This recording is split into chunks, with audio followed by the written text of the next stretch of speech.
नमस्कार दोस्तों, स्वागत है आप सभी दर्शकों का वेदर अलर्ट इन्फॉर्मेशन में। तो दोस्तों, जैसा कि हमने आपको पहले वीडियो में बताया था कि 26 अप्रैल को देश के उत्तर भारत के हिस्सों पर एक WD आएगा, बारिश होगी और ऐसी ही गतिविधियां इन भागों पर पिछले 24 घंटे के दौरान देखने को मिली है। पहाड़ी इलाकों पर कई स्थानों पर मौसम बदला था, इंटेंस एक्टिविटी हुई थी और साथ ही साथ मैदानी हिस्सों पर पंजाब, हरियाणा, दिल्ली और पश्चिम उत्तर प्रदेश पर कई स्थानों पर गरजने वाले बादल बने, जिनकी वजह से वहाँ पर धूल भरी आंधी चली और कुछ हिस्सों पर बादलों की तेज गर्जने के साथ बिजली भी कुछ स्थानों पर गिरी है और साथ ही साथ यहाँ पर बारिश भी रिकॉर्ड की गई थी। ये इन भागों पर जो गतिविधियाँ हुई है उसके पीछे की वजह एक WD था जो जम्मू कश्मीर के ऊपर बना हुआ था और एक सर्कुलेशन था जो कि मध्य पाकिस्तान और पंजाब के ऊपर था। इसकी वजह से आपको ये बारिश देखने को मिली है और अभी आप देख सकते हैं कि 28 अप्रैल को भी उत्तर भारत के हिस्सों पर एक WD आ जाएगा और साथ ही साथ एक सर्कुलेशन भी है जो यहाँ पर सेंट्रल पाकिस्तान और पंजाब के ऊपर विकसित होगा। इन दोनों से सिस्टमों का मिलाजुला प्रभाव आपको देखने को मिलेगा। जम्मू कश्मीर पर कई स्थानों पर बारिश होगी, कुछ हिस्सों पर हल्की बर्फबारी भी हो सकती है ऊंची वाली पहाड़ियों पर और साथ ही हिमाचल प्रदेश पर भी कुछ स्थानों पर हल्के से मध्यम बारिश देखने को मिलेगी। उत्तराखंड पर भी हल्की बारिश हो सकती है और इस सर्कुलेशन की वजह से आप देखें कि पंजाब पर कई स्थानों पर मौसम बदलेगा, धूल भरी आंधी के साथ बादलों की गर्जना के साथ हल्की बारिश देखने को मिलेगी और साथ ही साथ ये बारिश आपको हरियाणा और पश्चिम उत्तर प्रदेश के जो फुटिल्स के इलाके रहेंगे जिनमें चंडीगढ़,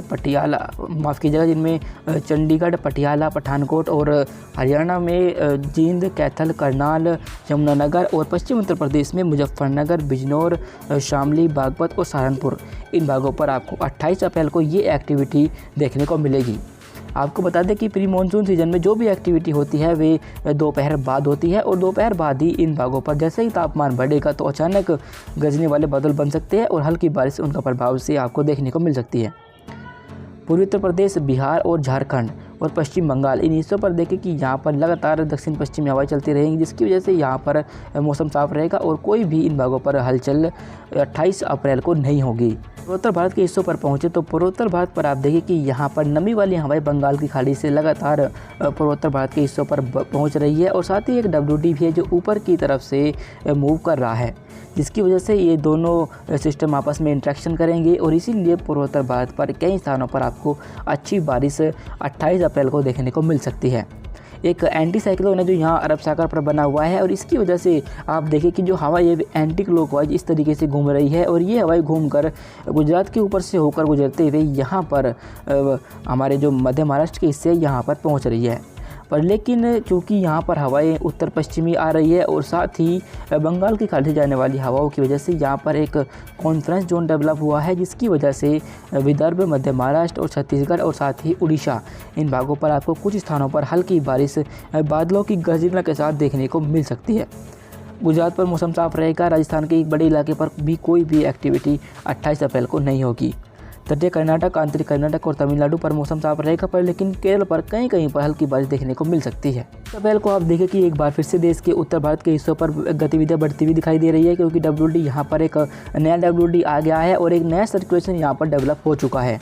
और इन दोनों सिस्टमों की वजह से आप देखें कि जम्मू कश्मीर पर कई स्थानों पर मध्यम से भारी बारिश होगी, हिमाचल प्रदेश पर भी कई स्थानों पर हल्के से मध्यम बारिश और कुछ हिस्सों पर इंटेंस शावर होंगे और उत्तराखंड पर भी कई स्थानों पर हल्के से मध्यम बारिश और एक दो स्थानों पर भारी बौछारें यहाँ भी रिकॉर्ड की जा सकती है।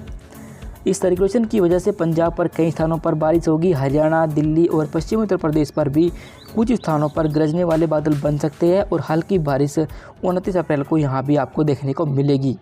बाकी अन्य हिस्सों पर देखें कि क्योंकि सर्कुलेशन इतना स्ट्रॉन्ग नहीं है कि काफ़ी तेज़ी के साथ यहाँ नमी को अरब सागर से खींचे, इसलिए इन भागों पर जो हवाएं चलेंगी वे पाकिस्तान की तरफ से आएंगी, जिसकी वजह से यहाँ पर हवाओं में नमी नहीं बढ़ पाएगी और इसलिए गुजरात और राजस्थान, मध्य प्रदेश, बिहार, झारखंड, पश्चिम बंगाल, उड़ीसा और छत्तीसगढ़, इन हिस्सों पर लगातार ये शुष्क हवाओं का प्रभाव रहेगा, जिसकी वजह से यहाँ पर मौसम साफ रहेगा।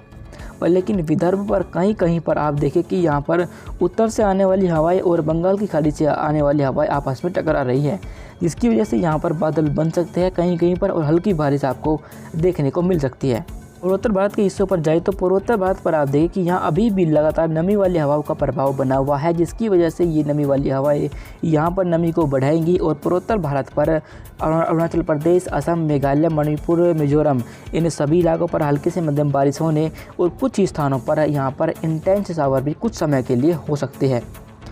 दक्षिण भारत के हिस्सों पर देखिए कि तटीय कर्नाटक और आंतरिक कर्नाटक और साथ ही तमिलनाडु इन भागों पर हो सकता है कि कहीं कहीं पर गरजने वाले बादल बन जाए और हल्की बारिश देखने को मिल जाए।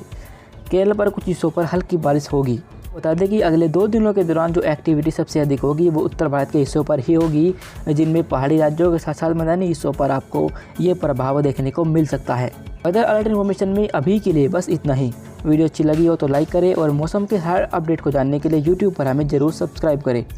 धन्यवाद।